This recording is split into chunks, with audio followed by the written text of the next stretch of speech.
जय हिंद।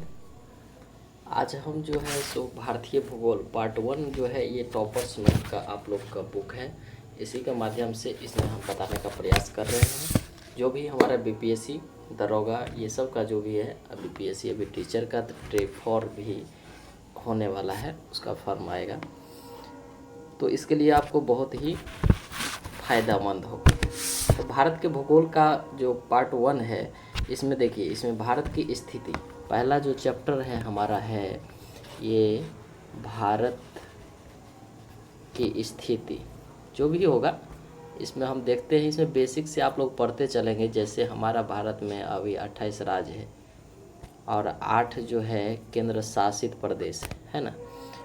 तो याद रखेंगे पहले का कितना था, वर्तमान का कितना है, तो वर्तमान का याद रखेंगे। लेकिन मूल यानी जब संविधान यानी हमारा राज्य स्टार्टिंग का बात करें तो उस समय का कितना था, तो दोनों याद रखना होगा। उस समय में 14 गो राज्य था और 6 गो केंद्र शासित प्रदेश था स्टार्टिंग में। तो अब हम देखते हैं कि भारत की मध्याह्न रेखा जो है, मानक मध्याह्न रेखा, ये कहाँ कहाँ से गुजरती है। तो देखिए, आप लोग जानते हैं, हम इसमें बता रहे हैं मध्याह्न रेखा जो टीएम, ये जो स्टैंडर्ड मेरिडियन टाइम जो बोलते हैं, ये कहाँ कहाँ गुजरता है। तो इसका जो है ट्रिक हम बताएंगे। ये जो है आपका मानक मध्याह्न रेखा, ये जो है इसका ट्रिक है, आपको हम ट्रिक बता रहे हैं। ट्रिक जो है वो मूछा है, ठीक है। नेक्स्ट पेज हम ले रहे हैं। इसका जो ट्रिक है यानी मानक समय रेखा का, मानक समय का ट्रिक जो है, स्टैंडर्ड मेरिडियन टाइप का ट्रिक जो है, आप लोग याद रखिएगा, ओ मूछा, ओ मूछा। देखिए दोस्तों, ओ से हो गया हमारा ओडिशा, ठीक है। एम से हो गया एमपी और यू से हो गया यूपी और सीएस से हो गया छत्तीसगढ़, ठीक है ना। ए से हो गया आंध्र प्रदेश, आंध्र, ठीक है। इसे याद रखिएगा। यही आपको बीपीएससी में भी एक बार पूछा गया था, ऐसे दरोगा का ये क्वेश्चन है कि भारत की मानक समय रेखा जो है किन राज्यों से होकर नहीं गुजरता है। तो दोस्तों यहाँ पे आंध्र प्रदेश दिया हुआ था और वहाँ पे तेलंगाना दे दिया था, तो तेलंगाना से नहीं गुजरता है। सिंपल सा कॉन्सेप्ट है, तो यही याद रखना है। घुमा के भी पूछ देता है। अब इसके बाद हम इसमें जब स्थिति देखे लिए हैं, तो एक और है कर्क रेखा, तो जो कि भारत के बीचों बीच गुजरता है, कर्क रेखा। कर्क रेखा आप लोग ये जानते होंगे। इसका ट्रिक है मित्र पर गमछा झार, मित्र पर गमछा झार, ठीक ना। तो गमछा झार है, तो मी से हो गया आपका मिजोरम दोस्तों, तो से त्रिपुरा हो गया, त्रिपुरा, और प से पश्चिम बंगाल हो गया, और र से राजस्थान हो गया, और ग से गुजरात हो गया, ठीक ना। म से जो है, म से एमपी हो गया, म से एमपी हो गया, और झा से जो है झारखंड हो गया। सॉरी, इधर गमछा छा होगा, सॉरी गमछा, छ से छत्तीसगढ़, छ से छत्तीसगढ़ हो जाएगा। और झार से, झार याद रखिएगा, इससे झारखंड हो जाएगा, ठीक ना, झारखंड। तो दोस्तों ये याद रखिएगा इसमें, क्योंकि लिखने में थोड़ा सा नहीं बन रहा है। कर्क रेखा यानी भारत के 8 राज्यों से होकर गुजरती है, जिसका ट्रिक है मित्र पर गमछा झार, यानी मिजोरम, त्रिपुरा, पश्चिम बंगाल, राजस्थान, गुजरात, मध्य प्रदेश, झारखंड और छत्तीसगढ़। यहाँ पे छत्तीसगढ़ है, झारखंड है, ठीक है। ये हमारे 8 राज्यों से होकर गुजरती है, याद रखिएगा, ठीक है। ये स्थिति है, हम जान रहे हैं। अब थोड़ा थोड़ा करके हम लोग समझते चलेंगे। और पहला चैप्टर है, इसमें ये था। दूसरा है हमारा भूगर्भिक संरचना, चट्टान प्रणाली, सब देखना है, ठीक है। ये हम टॉपिक को थोड़ा थोड़ा हिंट करके डिस्कस करते जाते हैं, इसके बाद एक एक करके डिस्कशन करेंगे, ठीक है। दूसरा है हमारा भारत की भूगर्भिक संरचना, भूगर्भिक संरचना, ठीक है। इसमें जो हमारा चट्टान प्रणाली, ये सब का इसमें देखना होगा। जो कौन सा चट्टान आर्कियन युग का है, कौन सा चट्टान आर्कियन युग का है, आर्कियन, और जो है हमारा आर्कियन हो गया, और कौन सा हमारा पुरान, द्रविड़, द्रविड़, द्रविडियन, ये सब का जो है आर्यन, ये सब हमारा चट्टानें किस क्रम का है वो सब देखेंगे। ठीक है। इसके बाद हमारा है नेक्स्ट है भारत की भौगोलिक प्रदेश। तो भौगोलिक प्रदेश जैसे हिमनद यानी हिमालय के उपखंड, हिमरेखा, महत्वपूर्ण दर्रे, ये सब है। ठीक है। और इसमें विशाल मैदान है। इसके बाद है हमारा भौगोलिक प्रदेश, भौगोलिक प्रदेश। ठीक ना। तो इसमें आप लोग को भौगोलिक प्रदेश में सब देखना होगा, हिमनद, भौगोलिक संरचना, ये सब। इसमें हिमनद, विशाल मैदान भी देखना होगा, मैदान का महत्व, ये सब इसमें है। तटीय मैदान, पूर्वोत्तर मैदान, पूर्व तटीय, पश्चिमी तटीय, ये सब है ना। तटरेखा भी याद रखना होगा। तो दोस्तों देखिए, इसमें भी हम बता रहे हैं तटरेखा भारत के 9 राज्यों से होकर गुजरती है। तो हमने बताया, क्या बताया, 3 ट्रेक बताया आपको। पहला बताया मानक मध्याह्न रेखा, यानी मानक मध्याह्न रेखा, यानी ये 5 राज्यों से होकर गुजरती है भारत में, इसमें भारत में। ठीक ना।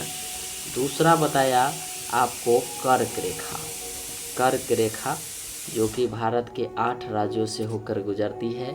और तीसरा जो है आपका तट रेखा, तीसरा है तट रेखा, भारत के 9 राज्यों से होकर गुजरती है। ठीक है। तो ये हम इसका जो हम देखते हैं, ये हम भारत का मैप जब बनाते हैं तो ये देखिए, गुजरात, इसके बाद महाराष्ट्र, यहाँ पे छोटा सा है गोवा, इसके बाद कर्नाटक, इसके बाद केरल, तमिलनाडु, आंध्र प्रदेश, ओडिशा, इसके बाद पश्चिम बंगाल। तो वेस्ट बंगाल लिख देते हैं। तो 1, 2 मध्य प्रदेश हो गया, सॉरी महाराष्ट्र हो गया, इसके बाद 3, 4, 5, इसके बाद 6, यहाँ 7, 8, ये 9, पश्चिम बंगाल हो गया। यानी टोटल 9 राज्यों से होकर के हमारा तट रेखा गुजरती है भारत में। ठीक है। यानी अब इसमें देखते हैं, नेक्स्ट पेज ले रहे हैं। इसमें जैसे हमने बनाया आपको भारत की मैप, ठीक है, लगभग हो गया। तो इसको बोलते हैं आपको पश्चिमी तट। क्या बोलते हैं? पश्चिमी तट। ठीक ना। और इसको बोलते हैं पूर्वी तट। क्या बोलते हैं? पूर्वी तट। ठीक है। तो पश्चिमी तट, इसको सह्याद्री भी कहा जाता है। क्या कहा जाता है दोस्तों? सह्याद्री।